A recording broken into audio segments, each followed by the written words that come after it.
Hello बच्चों, welcome to my channel Tanuja by studies. और कैसे हैं आप सब लोग? कैसी चल रही है आप लोगों की पढ़ाई? ज़रूर से मुझे बताइएगा, ठीक है।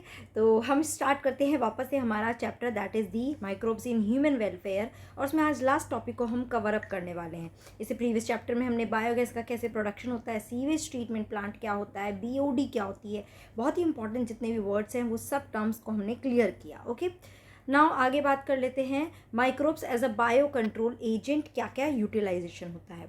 So bio control refers to the use of biological method for controlling plant disease and pest, क्योंकि प्लांट पे बहुत सारी डिजीज और पेस्ट का अटैक होता है, तो उससे हम कैसे कंट्रोल कर सकते हैं। So in modern society these problem have been tackled increasingly by use of chemicals, by use of insecticides, pesticides.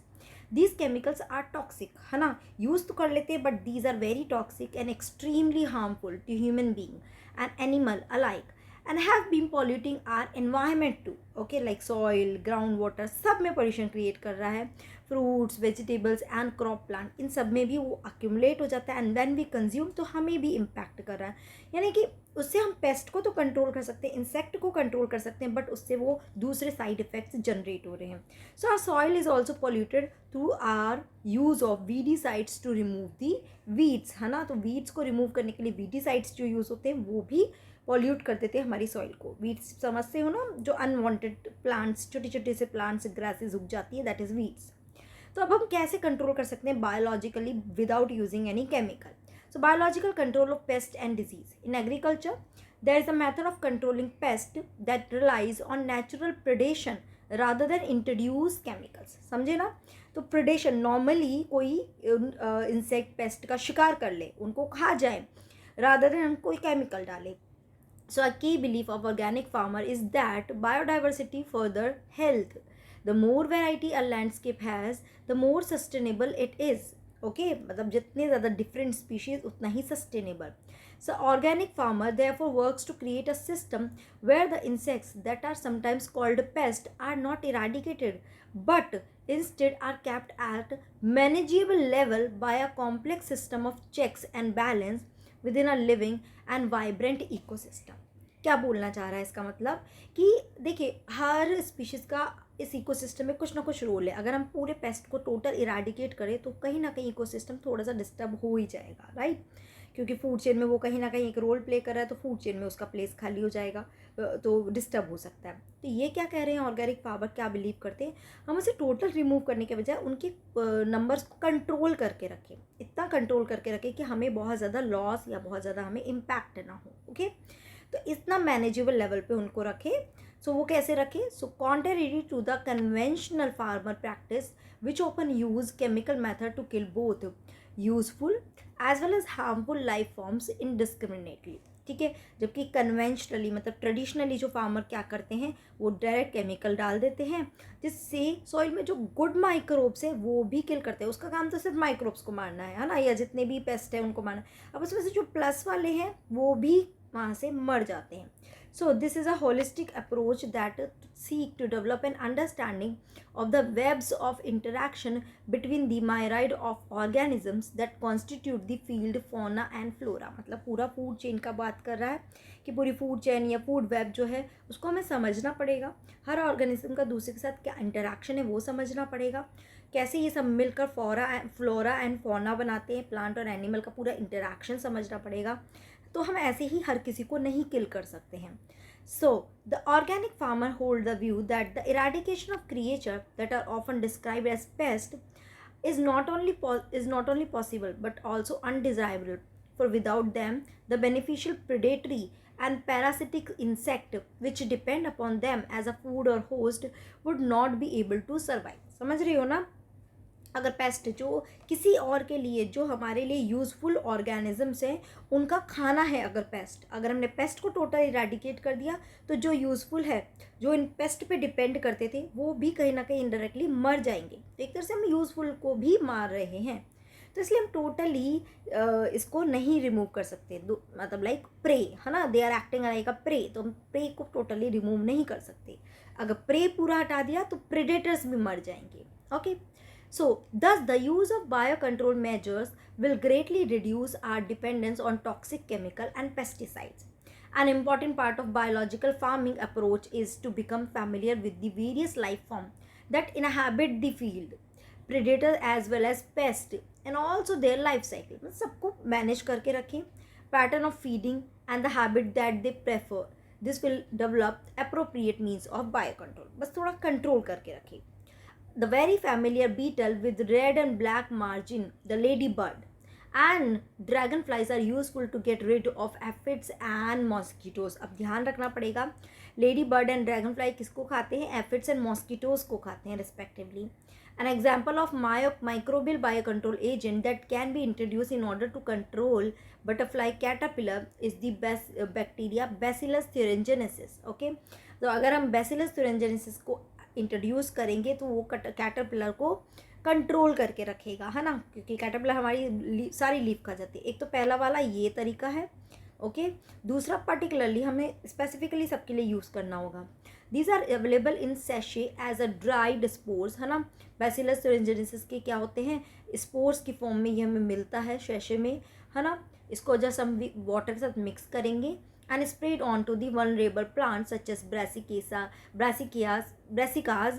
and fruit trees where these are eaten by the insect larva. Okay, जहाँ पे caterpillar attack करते हैं उन plant के ऊपर हम इसको spray कर देंगे. जब कैटरपिलर इनको खाएगा तो ये स्पोर्स जो है ये कैटरपिलर के अंदर जाएगा और वहाँ जाके उन कैटरपिलर को किल कर देगा. सो दिस इज़ हाउ ये कैटरपिलर के लेवल को एक कंट्रोल करके रखेंगे. So where these are eaten by the insect larva. In the gut of larva, the toxin is released and the larva get killed. The bacterial disease will kill the caterpillar but leave other insect unharmed. Okay, सबको नहीं मारेगा, सिर्फ particularly caterpillar के लिए काम कर रहा है. Because of the development of method of genetic engineering in the last decade or so, scientists have introduced Bacillus thuringiensis toxin gene into the plant. अब एक दूसरा, यहाँ पे तो हम क्या कर रहे हैं? स्पोर को स्प्रे कर रहे हैं, पर साइंटिस्ट क्योंकि जेनेटिक इंजीनियरिंग इतना डेवलप हो गया, उसने क्या करना शुरू करा? बैसिलस thuringiensis में जो जीन है जो इस टॉक्सिन को बनाने के लिए रिस्पॉन्सिबल है, जिसकी वजह से इंसेक्ट मर रहे हैं, उस टॉक्सिन को आइसोलेट किया और डायरेक्ट उसको प्लांट के अंदर इंट्रोड्यूस करवा दिया. अब प्लांट खुद ही एक तरह से पेस्ट रेजिस्टेंट हो गया. समझे ये चीज़? अब स्प्रे करने की ज़रूरत नहीं पड़ेगी. तो ये जीन जब प्लांट के अंदर बनेगा तो ये जीन भी क्या करने का लगेगा? टॉक्सिन प्रोड्यूस करने लगेगा, जिसको हम बोलते हैं क्राई क्रिस्टल. ओके, और ऐसे जीन को हम बोलते हैं क्राई जीन. ठीक है ना. तो वो क्राई जीन को हमने इंट्रोड्यूस करते हैं. So such plant resistant to attack by the insect pest. BT cotton is one such example. Okay, जैसे कॉटन के प्लांट में अगर हमने इसका डाल दिया क्राई जीन तो ये बीटी कॉटन बन गया, which is being cultivated in some state of our country. You will learn more about this in chapter 12, है ना. वहाँ पे हम डिटेल में इसको स्टडी करेंगे. A biological control being developed for use in the treatment of plant disease is the fungus Trichoderma. Trichoderma species are free-living fungi that are very common in the root ecosystem. They are effective biocontrol agent of several plant pathogen, है ना. Plant के बहुत सारे pathogen को ये खाने का मतलब उनको कंट्रोल करने का काम करती है. फिर आ जाता है baculovirus are the pathogen that attacks the insects and other arthropods.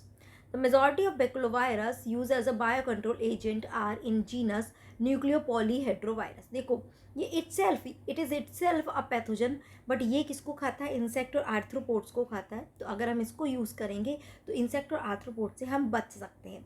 ये किस जीनस को बिलोंग करता है? Generally nucleopolyhedrovirus. याद रखना ये बहुत बार आता है, इवन बोर्ड में भी आता है, बहुत बार आता है.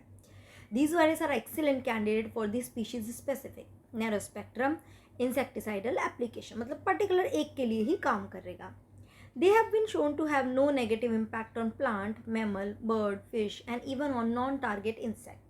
This is especially desirable when beneficial insects are being conserved to aid in an overall integrated pest management program or when an ecologically sensitive area is being treated. So this is how we can treat without utilizing of any chemical, pesticide, insecticides, anything. Okay, चलिए last use इसका देख लेते हैं, which is microbes as a biofertilisers, है ना.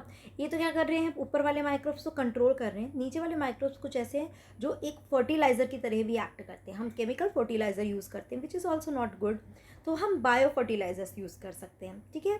सो with our present day lifestyle, environmental pollution is the major cause of concern. The use of chemical fertilisation to meet the ever-increasing demand of agriculture produce has contributed significantly to this pollution. जितना ज़्यादा chemical fertilizer use कर रहे हैं उतना ज़्यादा pollution create हो रहा है. Of course, we have now realized that there are problems associated with the overuse of chemical fertilizer and there is a larger pressure to switch to organic farming. अब pressure आ रहा है कि we should switch to organic farming where the use of biofertilizer. Biofertilizer are the organisms that enrich the nutrient quality of soil.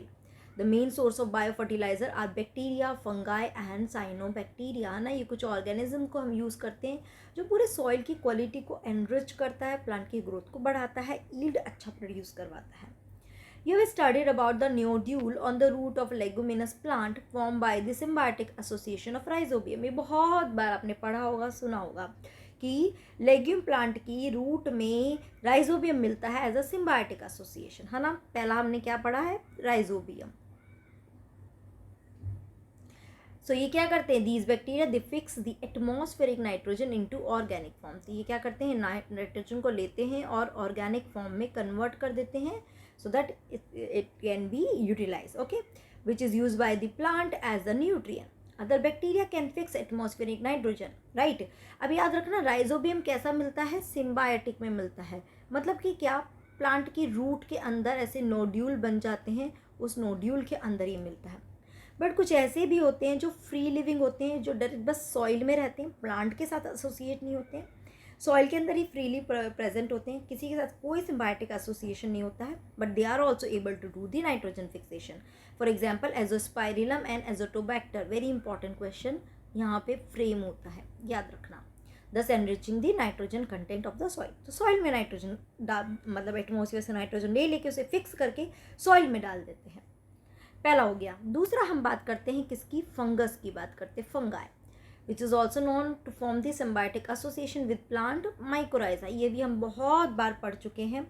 So many member of genus Glomus, अब याद रखना fungi का कौन सा genus, Glomus genus form mycorrhiza, है ना, याद रखना, इस पे क्वेश्चन बन जाता है. ठीक है. The fungal symbiont in these association absorb the phosphorus from the soil and pass it to plant. क्यों, क्योंकि फंगल के पास क्या है, थ्रेड लाइक स्ट्रक्चर होती है जिसको हम बोलते हैं hyphae. They can go depth, in बहुत डेप्थ में जाके वहाँ से भी न्यूट्रिएंट को एब्जॉर्ब करके ला सकते हैं और उसे प्लांट को देते हैं. And plant having such association show other benefit also such as resistance to root borne pathogen. Okay, plant को ये भी फ़ायदा होता है, रूट बॉर्न पैथोजेंस जो हैं उससे वो इन्फेक्शन नहीं होता उसको. Tolerance to salinity and drought and overall increase in plant growth and development. Okay, can you tell what advantage of fungus derive. Fungus को क्या मिलता है बदले में, फंगस को मिलता है बदले में खाना और शेल्टर. समझे. थर्ड कैटेगरी आ जाती है विच इज दी साइनोबैक्टीरिया. क्या है, cyanobacteria are autotrophic microbes widely distributed in aquatic and terrestrial environment, many of which can fix atmospheric nitrogen like amoeba, nostoc, oscillatoria. In paddy plants, cyanobacteria serve as important biofertilizer. Green algae also add organic matter to the soil and increase its fertility. है ना, तो fix करते हैं cyanobacteria, ये nitrogen को fix करते हैं. So currently in our country, a number of biofertilizer are available commercially in the market and farmers use these regularly in their field to replenish soil nutrient and to reduce the dependence on the chemical fertilizer. ठीक है, दो ये थोड़ा सा expensive जाता है but it is okay, क्योंकि long run में ये सॉइल की फर्टिलिटी को बना के रखेगा, उसकी क्वालिटी को बना के रखेगा. सो ठीक है बच्चों, समझ आया. यहाँ पे हमारा ये चैप्टर ख़त्म होता है, इसके बाद हम नेक्स्ट चैप्टर शुरू करेंगे. ओके, तो यहाँ तक तो पढ़ते रहिए अच्छे से, फिर भी कोई डाउट आएगा तो मुझे ज़रूर बताना. इसके बाद हम बायोटेक को शुरू करेंगे. ओके, चलिए, till there take care, bye bye.